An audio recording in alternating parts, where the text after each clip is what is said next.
आ जाएगा हमारा आज के सेशन का फर्स्ट क्वेश्चन, जो मैंने आपको कल के सेशन में दिए थे अंतिम में। इनका आंसर अभी आपको बता देते हैं। Myopia is the disease which is connected to, myopia जो डिजीज़ है वो किससे संबंधित है, ठीक है। Myopia is the disease which is related to, यानी कि आइस, यानी कि मायोपिया को हम शॉर्ट साइटेडनेस भी बोलते हैं, यानी कि जब हम निकट दृष्टि दोष जिन्हें बोलते हैं वो मायोपिया होता है। ऑप्शन नंबर डी इस क्वेश्चन का राइट आंसर आपका होगा। नेक्स्ट क्वेश्चन जो आपको दिया था, रैबिस इनमें से कौन सी डिजीज है, हेलमिंथिक, वायरल, बैक्टीरियल या protozoa.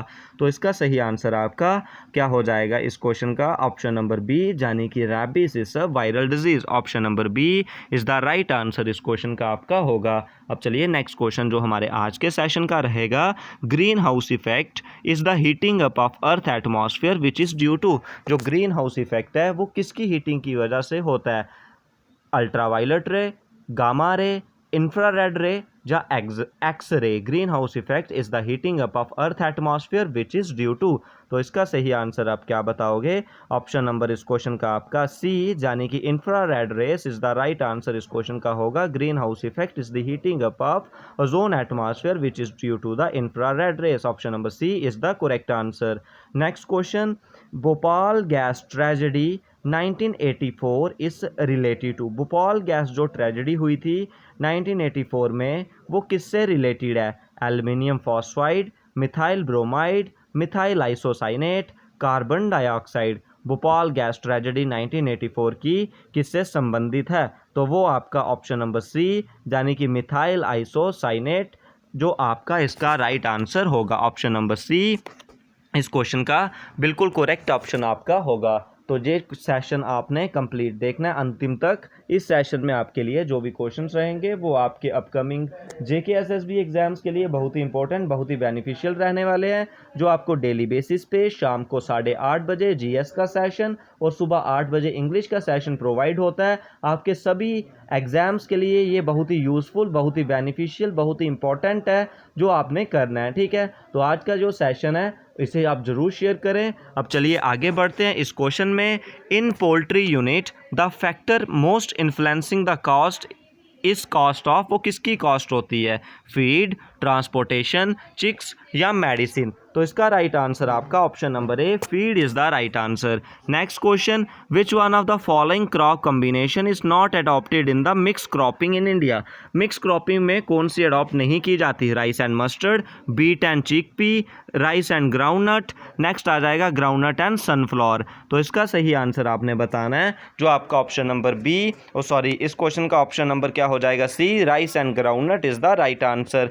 Next question, pulses are the good source of, pulses इनमें से किसका गुड सोर्स है, कार्बोहाइड्रेट्स, फैट्स, प्रोटीन्स, विटामिन्स। तो pulses are the good source of, option number C, यानी कि protein is the right answer इस question का आपका आएगा।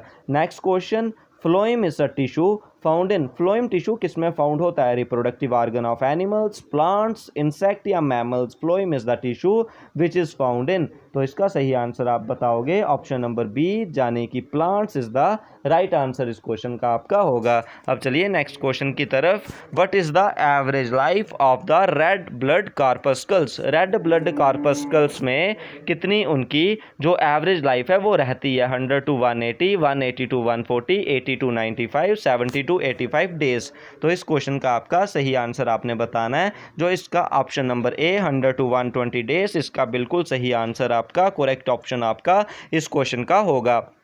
Next question, which among the following disease is caused by the deficiency of nicotinic acid. तो nicotinic acid की deficiency की वजह से जो कौन सी डिजीज़ है वो कॉज होती है। ऑप्शन दिया गया एनीमिया, पेलेग्रा, डर्मेटिस, ग्वाइटर। तो इसका सही आंसर आपका क्या हो जाएगा इस क्वेश्चन का, ऑप्शन नंबर बी, यानी कि pellagra is the disease which is caused by the deficiency of nicotinic acid इसका बिल्कुल राइट आंसर आपका होगा, ठीक है। तो चलिए नेक्स्ट क्वेश्चन की तरफ, what fraction of human blood is plasma. Human blood में जो फ्रैक्शन होती है प्लाज्मा की वो कितनी होती है, 35, 45, 50 या 55। तो इस क्वेश्चन का राइट आंसर आपका ऑप्शन नंबर डी यानी कि 55% इस द राइट आंसर इस क्वेश्चन का आपका आएगा। अब चलते हैं नेक्स्ट क्वेश्चन की तरफ। Cobalt is the component of which of the following vitamins. Cobalt इनमें से कंपोनेंट कौन से विटामिन्स का हो जाएगा? Vitamin A, vitamin B, vitamin E, vitamin B12। तो इस क्वेश्चन का राइट आंसर आपका क्या होगा? विटामिन B12 जो है वो कोबाल्ट के कंपोनेंट हो जाएंगे। Option number D is the right answer इस क्वेश्चन का आपका होगा। अब चलिए नेक्स्ट क्वेश्चन की तरफ। The fundamental duties were incorporated in the constitution on the recommendation of which committee. जो फंडामेंटल ड्यूटीज हैं वो इनकॉर्पोरेटेड की गई हैं in the constitution of India में किसकी रिकमेंडेशन की कमेटी पे? Yashwant Singh committee, Shah committee, Ashok Mehta committee या इनमें से कोई भी नहीं। तो इस क्वेश्चन का आपने आंसर कमेंट सेक्शन में करके बताना है। तो आज के इस सेशन में हम इतना ही रखेंगे। जो भी इसके रिगार्डिंग डाउट्स हों तो कमेंट सेक्शन में जरूर पूछें। तो आज के इस वीडियो पार्ट में बस इतना ही। वीडियो को शेयर करें, लाइक करें और चैनल को सब्सक्राइब करें। आज के इस वीडियो सेशन में बस इतना ही।